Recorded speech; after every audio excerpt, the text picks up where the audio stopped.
100 நாள் வேலைவாய்ப்பு திட்டத்துக்கான ஊதியத்தை மாநில வாரியாக உயர்த்தியிருக்குது ஒன்றிய அரசு. இது அப்பட்டமான தேர்தல் விதிமீறல் அப்படிங்கிற ஒரு விமர்சனம் எழுந்திருக்கு. புதிய அறிவிப்புகள் ஏன் செய்யக்கூடாதுன்னா தேர்தலோட போக்கு அது மாற்றும், இன்ஃப்ளூயன்ஸ் பண்ணும் தான். இந்த கோரிக்கை 100 நாள் வேலைவாய்ப்பு திட்டத்தோட நாளை உயர்த்தணும், சம்பளத்தை உயர்த்தணுங்கிற கோரிக்கை பல வருடங்களா நிலுவையில் இருக்கு. ஒரு 7 வருஷமா பக்காவா தூங்கிட்டு இருந்தது மோடி கவர்மெண்ட். தூங்கிட்டு இருந்தது திடீர்னு இன்னைக்கு விழிச்சு இந்த அறிவிப்பை வெளியிட்டு இருக்கு. அப்படின்னா இது அப்பட்டமான விதிமீறல், கிட்டத்தட்ட ஒரு சர்வாதிகாரத்தை நோக்கி மோடி பயணித்துக் கொண்டிருக்கிறார். அப்ப அதை தெரிஞ்சே மீறாரு. தேர்தல் ஆணையம் பிஜேபி அரசோட கைப்பிள்ளையா இருக்குங்கிற குற்றச்சாட்டு இந்த விஷயத்துல ப்ரூவ் ஆகல. 3000 கோடி ரூபாய் இடி மற்றும் சிபிஐ வெஸ்ட் பெங்கால்ல கைப்பற்றின தொகை, இதையெல்லாம் நான் ஏழைகளுக்கு பிரிச்சு கொடுக்க போறேன்னு அது சொல்றாரு அவரு. டெல்லியில ஜனாதிபதி ஆட்சியை கொண்டு வர போறதாக இன்றைக்கு ஒரு செய்தி வந்திருக்கு. மிஸ்ஸஸ் அரவிந்த் கெஜ்ரிவால் இன்னைக்கு ஏதோ ஒரு பெரிய ஸ்டேட்மெண்ட் கணவர்கிட்ட வாங்கி தரேன்னு சொல்லியிருக்காங்க. குறிப்பா அரவிந்த் கெஜ்ரிவால் கைதுக்கு பிறகு அமெரிக்கா அதுக்கு கண்டனம் தெரிவிச்சிருக்கு. அதுக்கு அமெரிக்க தூதர் அழைச்சு மத்திய அரசு அவர்கிட்ட அதிருப்தி தெரிவிச்சிருக்கு. அப்ப எந்த அளவுக்கு உலக நாடுகளும் இதை கவலையோட பார்க்குதுங்கிறத நம்ம உணரணும் இல்லையா? தேர்தலில் போட்டியிட ஒரு நிதியமைச்சரே நிதி இல்லையா அப்படிங்கிற ஒரு விமர்சனம் முன்வைக்கப்படுது இல்லையா? அது இவ்வளவு பச்சையா வெளிப்படையா ஒத்துக்கிட்ட நிதியமைச்சரும் ஒருவேளை பாராட்டணும். எனக்கு பலம் இல்ல, என் சொந்த மாநிலத்தில் போட்டி விடுவதற்கு எனக்கு பின்புலம் இல்லைன்றாங்க. அப்போ சொந்த மாநிலத்தில் போட்டி போடாத மோடி, இப்போ குஜராத் ஒரு சொந்த மாநிலம், அவர் போட்டி போடுறது உத்தரப்பிரதேசம். அப்ப எந்த கணக்குல அவங்க போட்டி போடுறாங்க? என்னைய தாண்டி யாருமே கிடையாதுங்கிற அளவுக்கு நீங்க பேசுவீங்க. இன்னும் சொல்ல போனா பல நேரங்களில் அவங்க பேச்ச ஆணவத்தின் உச்சகட்டத்துல இருக்கும். இப்ப என்ன பம்மிட்டு சொல்றாங்க, என்கிட்ட பணமே இல்லைங்க. இது போன்று அரசியல் சார்ந்து எக்ஸ்க்ளூசிவான வீடியோக்களை தொடர்ந்து காண ஆகாயம் வாய்ஸ் சேனலை சப்ஸ்கிரைப் பண்ணுங்க. ஆகாயம் வாய்ஸ் நேயர்களுக்கு வணக்கம். இன்றைக்கு நம்மோடு நேர்காணலுக்காக மூத்த பத்திரிகையாளர் மற்றும் அரசியல் திறனாய்வாளர் திருமிகு தராசு ஷியாம் அவர்கள் நம்மோடு இணைந்திருக்கிறார். அவரோடு பேசலாம். வணக்கம் சார். வணக்கம் சிவா. 2024 நாடாளுமன்ற தேர்தல் களம் பரபரப்பான கட்டத்தை எட்டியிருக்குது. இந்த சூழல்ல இன்றைக்கு காலையில் ஒன்றிய அரசு 100 நாள் வேலைவாய்ப்பு திட்டத்துக்கான ஊதியத்தை மாநில வாரியாக உயர்த்தியிருக்குது ஒன்றிய அரசு. தமிழ்நாடு மற்றும் புதுச்சேரியில் பார்த்தீங்கன்னா 294 319 ரூபாயா உயர்த்தியிருக்காங்க. இது அப்பட்டமான தேர்தல் விதிமீறல் அப்படிங்கிற ஒரு விமர்சனம் எழுந்திருக்கு. நீங்க எப்படி சார் பாக்குறீங்க? அப்பட்டமான விதிமீறல் தான். இன்னொன்று என்னன்னா, இப்போ ஒரு தேர்தல் வரும்போது சமமான ஆடுகளம் தான் ரொம்ப முக்கியம். சாதாரண சுயேட்சை வேட்பாளருக்கு கூட சமமான போட்டி வாய்ப்பு நம்ம கொடுக்கணும். அது அங்கீகாரம் பெற்ற கட்சி, பதிவு பெற்ற கட்சின்னு கூட நீங்க பார்க்க கூடாது. எல்லா வேட்பாளர்களுக்கும் சமமான வாய்ப்பு. ஏன்னா ஒரு வாக்காளருக்கு ஒரு ஓட்டு தான். எல்லாருக்கும் பிரச்சாரம் பண்றதுக்கு குறிப்பிட்ட நாட்கள் தான். பல விஷயங்களை நம்ம சமமா தான் வச்சிருக்கிறோம். அப்போ அரசுகள் புதிய அறிவிப்புகள் செய்யக்கூடாதுங்கிறது அதுக்காக தான் மாடல் கோட் ஆஃப் கான்டக்ட்ல அதை நம்ம கொண்டு வந்தது எம்சிசி. புதிய அறிவிப்புகள் ஏன் செய்யக்கூடாதுன்னா தேர்தலோட போக்கு அது மாற்றும், இன்ஃப்ளூயன்ஸ் பண்ணும் தான். உங்களுக்கு நல்லா தெரியும், வாக்குப்பதிவு முடிவடைவதற்கு 48 மணி நேரத்துக்கு முன்னாடி எந்த பரப்புரையும் கிடையாது, சைலன்ஸ் பீரியட்னு சொல்லுவாங்க. அது ஏன் அப்படின்னா அந்த தேர்தலோட போக்கை மாற்றக்கூடாது, இன்ஃப்ளூயன்ஸ் பண்ணக்கூடாதுங்கிறது தான். இந்த கோரிக்கை 100 நாள் வேலைவாய்ப்பு திட்டத்தோட நாளை உயர்த்தணும், சம்பளத்தை உயர்த்தணுங்கிற கோரிக்கை பல வருடங்களா நிலுவையில் இருக்கு.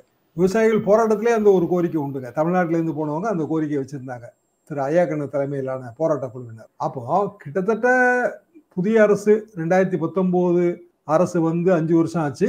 கோரிக்கை அதுக்கு முன்னாடி இருந்தே இருக்கு. ஒரு 7 வருஷமா பக்காவா தூங்கிட்டு இருந்தது மோடி கவர்மெண்ட். தூங்கிட்டு இருந்தது திடீர்னு இன்னைக்கு விழிச்சு இந்த அறிவிப்பை வெளியிட்டு இருக்கு. எதிர்கட்சிகளுக்கு இப்போ ஒரு சங்கடம் வரும். என்னன்னா, இதை எதிர்த்தா கிராமப்புற ஏழைகளை எதிர்த்த மாதிரி ஒரு தோற்றத்தை இவங்க கிரியேட் பண்ணுவாங்க. நாங்க ஏழை விவசாய பணியாளர்களுக்காக நாங்க ஒரு அறிவிப்பு செஞ்சோம், அதை இவங்க எதுக்குறாங்க. ஏன்னா மோடியே என்ன சொல்றாரு அப்படின்னா, இவங்களுக்கெல்லாம் நாட்டை பத்தி கவலை இல்லை, அதிகாரத்தை பத்தி தான் கவலை. They or after power, not after the country அப்படின்னு நேற்று சொல்லியிருக்காரு. அப்போ அதிகாரத்தை பத்தி பாரதிய ஜனதாக்கு அப்போ கவலை இல்லையா? அப்படின்னா இது அப்பட்டமான விதிமீறல், எல்லாருக்குமான சம வாய்ப்பை மறுக்கிற செயல், தார்மீக ரீதியா அறச்செயல் கிடையாது. இது எல்லாமே தெரிஞ்ச விஷயம். ஆனாலும் இத்தகைய அறிவிப்பை வெளியிடும் போது, போன வாட்டி இப்படிதான் கடைசி நேரத்துல போய் ஒரு இமயமலை குகையில போய் தியானம் செஞ்சாரு மோடி. அப்பட்டமான விதிமீறல், அது எல்லா டிவிகளும் ஒளிபரப்புச்சு. தேர்தல் வாக்குப்பதிவு இன்னும் நடக்கணும், கடைசி கட்ட வாக்குப்பதிவு. அப்போ அதை தெரிஞ்சே மீறாரு. தேர்தல் ஆணையம் ஒருதலை பட்சமா நடந்துக்குது, இதுக்கு நம்ம புகார் கொடுத்தோம்னா அவங்க எதையுமே கண்டுக்க மாட்டேன்றாங்க. அந்த குற்றச்சாட்டுலாம் உண்மைன்னு ஆயிருதுல்ல. தேர்தல் ஆணையம் ஒரு பிஜேபி அரசோட கைப்பிள்ளையா இருக்குங்கிற குற்றச்சாட்டு இந்த விஷயத்துல ப்ரூவ் ஆகுதுல. இப்ப அவங்க தடுத்து நிறுத்தணும்ல, இந்த மாதிரி அறிவிப்பை வெளியிடக்கூடாதுன்னு தடுத்து நிறுத்தணும். இன்னும் சொல்லப்போனாங்க, இந்த அறிவிப்பு வெளியிடுவதற்கு முன்பே தேர்தல் ஆணையத்திட்ட அனுமதியும் வாங்கி ஆகணும். அனுமதி வாங்கியிருப்பாங்க. தேர்தல் ஆணையம் அனுமதி கொடுத்துருக்கோம். அதான் இதோட பெரிய டேஞ்சர் அதுதான். அப்ப எவ்வளவு பெரிய ஒரு மோசமான தேர்தலா இதை நடத்துறாங்க. எலக்டோரல் ஆட்டோகிராசிங்க இது. பொதுவா எப்படின்னா லிபரல் டெமோக்ரஸிவாங்க, அதாவது பரிபூர்ண ஜனநாயகம். அடுத்தது என்னன்னா எலக்டோரல் டெமோக்ரஸி, தேர்தல் ஜனநாயகம். நம்மளாம் அப்படிதான் இருந்தோம், தேர்தல் ஜனநாயகம்னு. அப்புறம் தேர்தல் ஆட்டோகிராசி, அதாவது தேர்தல் சர்வாதிகாரம், எலக்டோரல் ஆட்டோகிராசி. கடைசியில் அது டோட்டல் ஆட்டோகிராசியை நோக்கி போயிடும், அது முழு சர்வாதிகாரத்தை நோக்கி போயிடும் அப்படிங்கிறது இதுதான் பொதுவான ஒரு கோட்பாடுகள். கிட்டத்தட்ட ஒரு சர்வாதிகாரத்தை நோக்கி மோடி பயணித்துக் கொண்டிருக்கிறார். இன்னொரு உதாரணம் சொல்றேன் கேளுங்க. 3000 கோடி ரூபா இடி மற்றும் சிபிஐ வெஸ்ட் பெங்கால்ல கைப்பற்றின தொகை, இதையெல்லாம் நான் ஏழைகளுக்கு பிரிச்சு கொடுக்க போறேன்னு அது சொல்றாரு அவரு. போன 2014 தேர்தலுக்கு முன்னாடி சுவிஸ் பேங்க்ல இருக்கிற எல்லா கருப்பு பணத்தையும் நான் பிரிச்சு ஒவ்வொருத்தர் வங்கி கணக்குலையும் போடுவேன்னாரு. 3000 crores சீஸ்ட் மணி. அது இன்னும் கோர்ட்டுக்கு போய் பல கட்ட நடவடிக்கைகள்லாம் இருந்து அதுக்கு பிறகு அது புருவானா கூட கவர்மெண்ட்டுக்கு தான் போகும். அதை எப்படி மேற்கு வங்கத்தில் உள்ள ஏழைகளுக்கு மோடி பிரிச்சு கொடுக்க முடியும்? ஆனா அவர் சொல்றாரு, தேர்தலை இன்ஃப்ளூயன்ஸ் பண்றதுக்கு என்ன வேணா சொல்லலாம்னு நினைக்கிறாரு. எதிர்கட்சிகள் ஒற்றுமையா இதெல்லாம் எதுக்கணும்? அவங்க இன்னும் திருப்பி பழையபடி தொகுதி பிரிக்கிறதுல சண்டை போட்டுக்கிட்டு, என்ன சின்னத்துல நிக்கிறதுங்கிற குழப்பத்துல சண்டை போட்டுக்கிட்டு வெற்றிக்கான ஒரு முயற்சி எடுக்கிற மாதிரியே தெரியல. கிட்டத்தட்ட 7 வருஷமா இந்த கோரிக்கை இருக்குது. இப்போ தேர்தல் சமயத்தில் நிறைவேற்றுறதாகட்டும், 3000 கோடி ரூபாய் பணத்தை ஏழை மக்களுக்கு பிரதமர் மோடி அவர்கள் பிரித்து கொடுப்பேன்னு சொல்றதாகட்டும், குறிப்பாக சிக்கிம், பஞ்சாப், ஒடிசா போன்ற மாநிலங்களில் பாஜக வலுவாக கூட்டணியில் இருக்கிற கட்சிகள்லாம் கூட்டணி அமைக்க மறுப்பதாகட்டும், 400 இடங்களில் வெற்றி பெறுவோம் அப்படின்னு சொல்ற பாஜக தொடர்ச்சியாக இந்த மாதிரி அறிவிப்புகளை வெளியிடுறதாகட்டும், இதெல்லாம் பாஜகவோட தோல்வி பயத்தை தான் காட்டுதா சார்? அப்படிதான் நான் நினைக்கிறேங்க. என்ன காரணம்னா, இப்போ நான் குறிப்பிட்ட இந்த வெஸ்ட் பெங்கால் உதாரணம், அந்த வேட்பாளர் யாருன்னா மகுவாவை எதிர்த்து நிக்கிற வேட்பாளர். அந்த வேட்பாளருக்கு மோடி போன் பண்ணி இதை சொன்னதாக செய்திகள் வருது. இதே மாதிரி நீங்க பல இடங்களை பார்க்கலாம். இப்போ ஒரிசால ஆளுகிற கட்சியோட கூட்டணி வைக்கிறதுக்கு பாரதிய ஜனதா முயற்சித்தது. பாரதிய ஜனதா அங்க 2வது இடத்துல இருக்கு. இப்போ 3வது இடத்துல காங்கிரஸ் இருக்கு. இன்னும் சொல்ல போனா டிஸ்டன்ட் தேர்டு தான், பெரிய வெற்றி வாய்ப்புலாம் இல்லை. ஆளுங்கட்சி பிஜேடி, அவங்களுக்கும் வெற்றி வாய்ப்பு இருக்கு. அப்போ உண்மையாவே வெற்றி வாய்ப்புல பெரிய நம்பிக்கை இருந்தா பிஜேபி பிஜேடியோட கூட்டு வைக்க முயற்சிக்க கூடாது இல்லையா? இப்போ அதிமுக எப்படி திமுகவோட கூட்டு வைக்க முயற்சிக்கும்? ஆனா அவங்க பேச்சுவார்த்தை நடத்துனாங்க, ஒரு 10 நாள் நடத்துனாங்க. கடைசியில் அது சரியா வரல. என்னன்னா பிஜேடி பயந்துருச்சு. ஒரிசா பேப்பர் படிச்சு பார்த்தா அவங்க என்ன சொல்றாங்கன்னா, அவ்வளவுதான், பிஜேபி பிஜேடியை கபலீகரம் பண்ணிடணும்னு பயந்துட்டாங்க. அப்புறம் அது வேணான்னு உஷாரா முடிவு எடுத்துட்டாங்க. இப்ப கடைசியில் ஒரிசா மாநிலத்தை சேர்ந்த மத்திய மந்திரிக்கு எதிராக பிஜேடியோட டாப் போஸ்ட் டாப் நம்பர் 2 நிக்கிறாரு.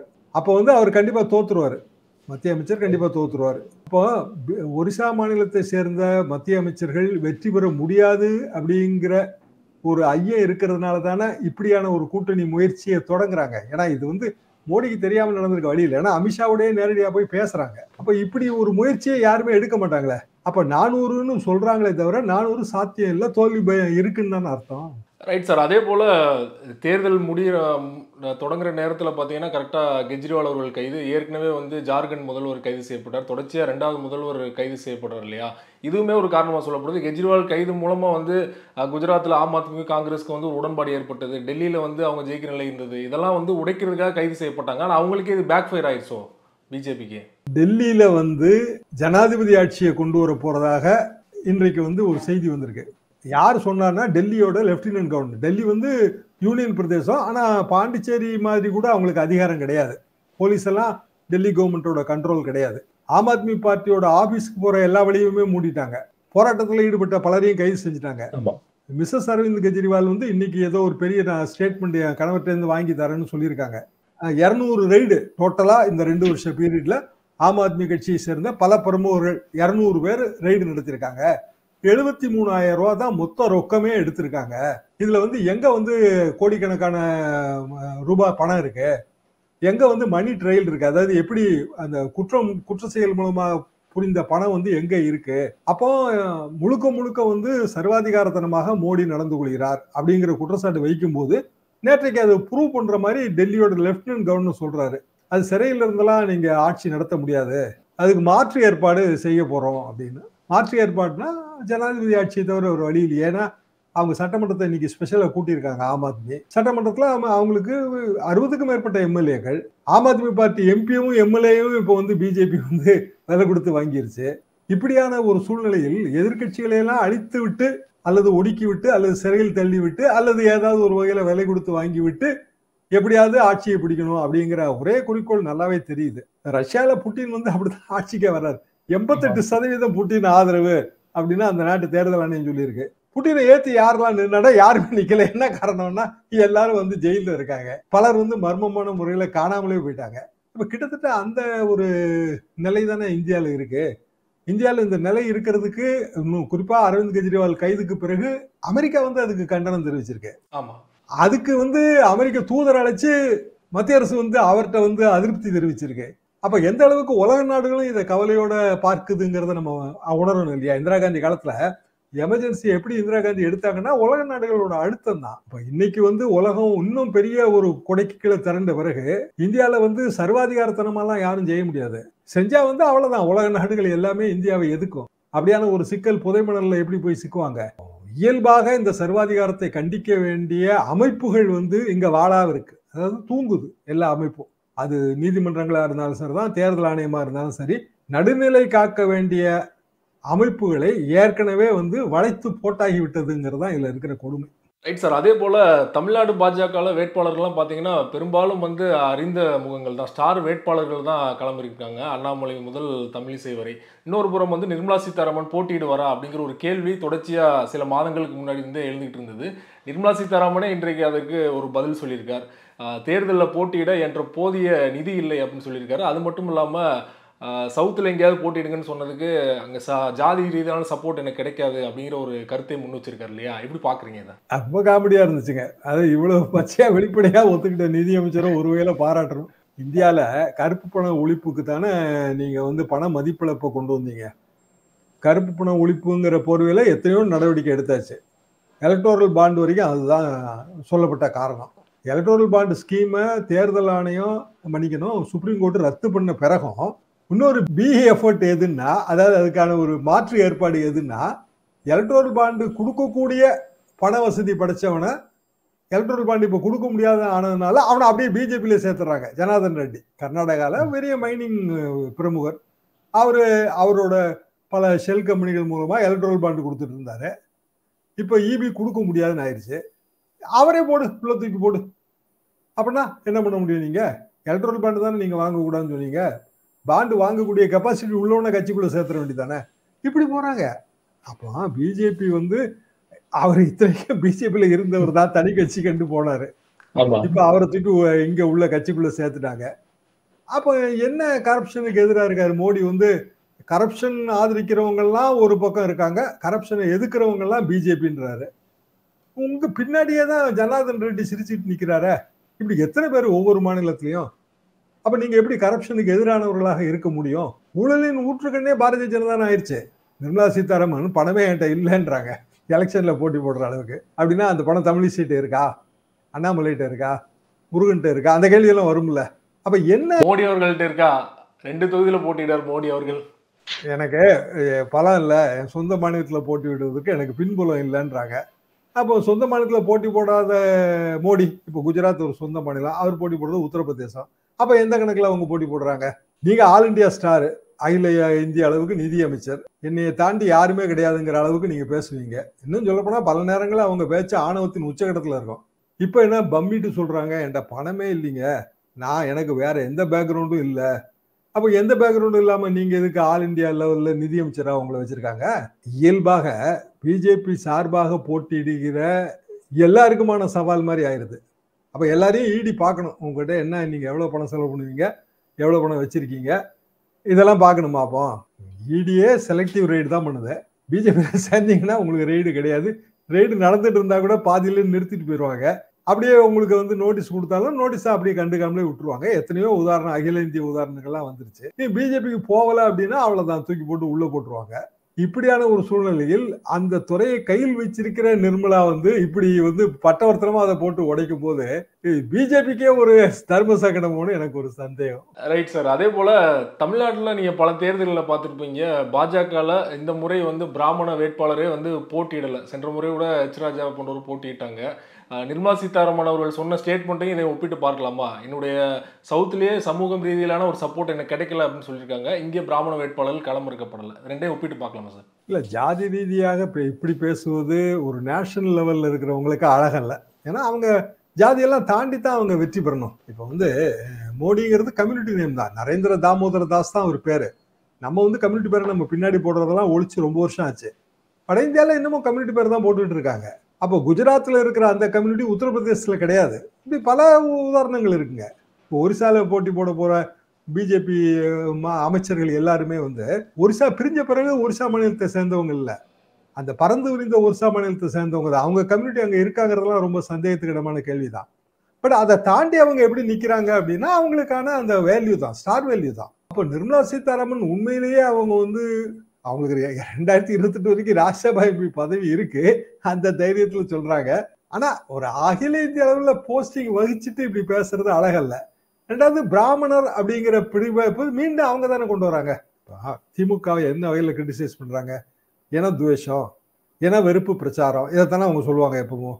இப்ப மறைமுகமா அவங்களும் அப்படித்தானே சொல்றாங்க. ஏன்னா வெறுப்புக்கு பதிலாக ஏன்னா ஆதரவுன்னு சொல்றாங்க. சரி, அப்படி பார்த்தாலும் வந்து சவுத் மெட்ராஸ்ல நிக்க வேண்டியதானே, அது பிராமணர்கள் நிறைந்த தொகுதி தானே, அங்க நிக்க வேண்டியதானே. அங்க வந்துங்க இன்னும் சொல்லப்போனா போன தடவை கமலஹாசன் கட்சியிலிருந்தே வந்து 1 லட்சத்துக்கு மேல ஓட்டு வாங்கியிருந்தாங்க சவுத் மெட்ராஸ் 2019 தேர்தலில். அப்போ நிக்காததுக்கு ஒரு சாக்கா, இல்லைன்னா பிஜேபியில நிலவர உட்பூசல இது வெளிச்சம் போட்டு காட்டுதாங்கிற சந்தேகம் தான் எனக்கு. இவருக்கும் ஒருவேளை தோல்வி பயமா இருக்குமோ? ஏன்னா அண்ணாமலை அவர்களே வெளிப்படையா சொல்லியிருந்தாரு, மோடி அவர்கள் சொன்னதுனால தான் நான் போட்டிட்டேன், இல்லைன்னா நான் போட்டிட்டு இருக்க மாட்டேன் இந்த தேர்தலில் அப்படின்னு சொன்னார் இல்லையா? அண்ணாமலை தோத்தாருன்னா அவருக்கு எதிர்காலம் பாதிக்கப்படும், அது அவருக்கும் தெரியும். வெற்றி வாய்ப்புக்கான வாய்ப்பெல்லாம் இல்லை, நிச்சயமா இல்லை. அது இன்னைக்கு தேதிக்கே ஷூரை நம்ம எழுதி வச்சு சொல்லிடலாம். என்ன காரணம்னா அமைப்பு கிடையாது. திமுக அண்ணா திமுக எனக்கு பிடிக்கலங்க, நான் யாருக்காவது ஓட்டு போடணும்னா நான் 2-3 தேர்தலில் யாருக்கு ஓட்டு போட்டிருப்பேன்? நாம் தமிழர் தானே போட்டிருப்பேன். அப்ப நாம் தமிழரோட ஓட்டு வங்கி தானே அது. அது எப்படி ஓவர் நைட் பிஜேபி ஓட்டு வங்கியா மாறும்? அது 2 பேருக்கு இடையில ரொம்ப சித்தாந்த வேறுபாடுகள் இருக்க. அப்ப திமுக அண்ணா திமுக 2 கட்சியுமே மோசம் அப்படின்னா அது வந்து அந்த ஓட்டு நாம் தமிழருக்கு போகும். ஒரு காலத்துல விஜயகாந்த் போயிட்டு இருந்தது, அண்ணாமலைக்கு எப்படி வரும்? அப்ப அண்ணாமலையோ முருகனோ வெற்றி வாய்ப்பு கிடையாது. ஏன்னா முருகன் ஏற்கனவே ராஜ்யசபா எம்பியாவே ஆயிட்டாரு. நீலகிரியில போட்டியிட்டு வெற்றி வாய்ப்பு பெறுவதற்கு அவர் ஒரு 6 மாசமா அங்க வேலை பார்த்துட்டு இருந்தாரு. ஆனா திடீர்னு ராஜ்யசபா எம்பி ஆன உடனே சரி போட்டி இல்லை போல இருக்குன்னு தான் எல்லாருமே நினைச்சோம். ஆனா இப்போ வந்து அவங்கள கம்பல்சரியா தான் பிஜேபி போட்டி போட வைக்குது. ஏன்னா அண்ணாமலையும் அந்த ஸ்டேட்மெண்ட் தான் சொல்றாரு, நான் போட்டி போடலாம் விரும்பலைங்க, மோடி சொன்னாரு நான் போட்டி போடுறேன் அப்படின்னா 2 பேரையுமே வந்து பலி கொடுக்கத்தான் விரும்புறாங்களோங்கிற சந்தேகம் எனக்கு வருது. Right sir. நிறைவா ஒரே ஒரு கேள்வி. ராமநாதபுரத்தில் ஓபிஎஸ் அவர்கள் போட்டியிடுறாரு. அவர் போட்டியிட போகிறதா அனௌன்ஸ் பண்ணோடனே பல சுயேட்சை வேட்பாளர்கள் வந்து ஓபிஎஸ் அப்படிங்கிற பன்னீர்செல்வங்கிற பேரில் வந்து ஒரு 4-5 பேர் களமிறங்கிருக்காங்க இல்லையா? இது ஓபிஎஸ் அவர்களுக்கு ஒரு பின்னடைவு தான் ஏற்படுத்தி நினைக்கிறீங்களா? நான் அப்படி நினைக்கலைங்க. என்னன்னா இதே ஆர்கே நகர் 2017 டிடிவி போட்டி போடும் போதும் நிறைய தினகரன்கள் வந்து ஆர்கே நகர்ல போட்டி போட்டாங்க. இது வந்து காமனா கடைபிடிக்கிற ஒரு உத்தி தான். டிடிவியும் அப்போ வந்து குக்கர் சின்னம் சுயேட்சை சின்னம் தான், இப்போ ஓபிஎஸும் சுயேட்சை சின்னம் தான். ஆனா ஜனங்க ஓட்டு போடணும்னு முடிவு பண்ணிட்டா இந்த நேம் சேக் இருக்காங்கல்ல, ஒரே பெயரை கொண்ட வேட்பாளர்கள், அவங்கள புறக்கணிச்சிருவாங்க. ஓட்டு போடணும், ஓபிஎஸ்க்கு ஓட்டு போடணும் அப்படின்னு விரும்புறாங்களான்னு நமக்கு தெரியல.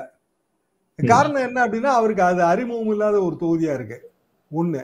ரெண்டாவது அங்க இருக்கிற காஸ்ட் காம்பினேஷன் வேற. மூணாவது தமிழ்நாட்டிலே இஸ்லாமிய வாக்காளர்கள் மிக அதிகமா இருக்கிற தொகுதியில அதுவும் ஒண்ணு. அது ஆன்டி பிஜேபியா இருக்கும். ஏன்னா ராம்நாடை பத்தி உள்ளுமுறம் தெரிஞ்ச எல்லாருக்குமே இதெல்லாம் தெரியும். இது போக ஒரு குறிப்பிட்ட கம்யூனிட்டி ஓட்டு அது கண்ணப்பனோட ஓட்டு வங்கி, அப்போ திமுக இருக்கு. இப்போ அது இப்படி இருக்கும்போது ஓபிஎஸ் சுயேட்சை வேட்பாளராக ராமநாதபுரத்துல அவர் பெரிய அளவுக்கு ஜொலிக்க முடியாது என்பதுதான் என் கருத்து. இதே டிடிவி வந்து தேனி அவருக்கு அந்நிய தொகுதியா தெரிஞ்சாலும் அவர் வந்து பெரியகுளம் எக்ஸ்எம்பி, அங்க இருக்கிற இஸ்லாமிய ஓட்டு வங்கியை அவர் கல்டிவேட் பண்ணி வச்சிருக்காரு. அதுல ஒரு பகுதியாவது அவர் கிடைக்கும், ஆன்டி பிஜேபியா இருந்தாலும் ஒரு பகுதியாவது கிடைக்கும். எனவே வெற்றி கோட்டை தொடுவதற்கான வாய்ப்பு இருக்குன்னு நம்ம உறுதியா இப்பவுமே சொல்லிடலாம். ஏத்து போட்டி போடுற தங்கத்தமிழ் செல்வன் அவரோட சமுதாய வாக்கத்தான் 2 பேருமே எடுத்துக்குவாங்க. சரி, தங்கத்தமிழ் செல்வனுங்க ஜெயலலிதாவுக்கு மாற்று வேட்பாளருங்க 2001 தேர்தலில் டம்மி போடுவோம் இல்லைங்களா, அப்படி வந்து ஆண்டிப்பட்டியில் ஜெயலலிதா நிற்கும் போது மாற்று வேட்பாளர். பட் இந்த வழக்கு காரணமாக, தண்டனை காரணமாக ஜெயலலிதாவோட 4 வேட்புமனு நிராகரிக்கப்பட்ட போது ஆண்டிப்பட்டி வேட்புமனு நிராகரிக்கப்பட்டது. அதனால மாற்று வேட்பாளர் தங்கத்தமிழ் செல்வன் ஆண்டிப்பட்டியில ஜெயிச்சாரு. இதான் 2001 வரலாறு. 2002 அப்பீல்ல வந்து ஜெயலலிதா ஜெயிச்ச பிறகு ஆண்டிப்பட்டி தொகுதியை தங்கத்தமிழ் செல்வன் ராஜினாமா பண்ணிட்டாரு. அப்புறம் அவர் ராஜ்யசபா எம்பி தான். ஸோ ஆண்டிப்பட்டிக்கும் அவருக்குமான தொடர்புங்கிறது இவ்வளவுதான். டிடிவி வந்து ஃபுல் டேர்ம் பெரியகுளம் எம்பி, அப்புறமும் தொடர்ந்து அங்க போயிட்டு வந்துட்டு இருக்காரு. தங்கத்தமிழ் செல்வன் அதுக்கு பிறகு வந்து 2019 அமமுக வேட்பாளர் தேனி. இப்போ தங்கத்தமிழ் செல்வனும் டிடிவி தினகரனும் போட்டி போடுவதும், ஓ பன்னீர்செல்வம் ராமநாதபுரத்தில் போட்டி போடுவதும் வேற வேற. அப்ப டிடிவிக்கான வெற்றி வாய்ப்பு வேற, ஓபிஎஸ்க்கான வெற்றி வாய்ப்புங்கிறது வேற. காரணம் அந்த தொகுதிகளோட அமைப்பு. இந்த தேர்தல் ரொம்ப இன்ட்ரெஸ்டிங்கான தேர்தல் என்பதுதான் என் கருத்து. ரொம்ப நன்றி சார். 2024 தேர்தல் களம் குறித்து பல்வேறு தகவல்களை எங்களோட பகிர்ந்து கொண்டீங்க. நன்றி.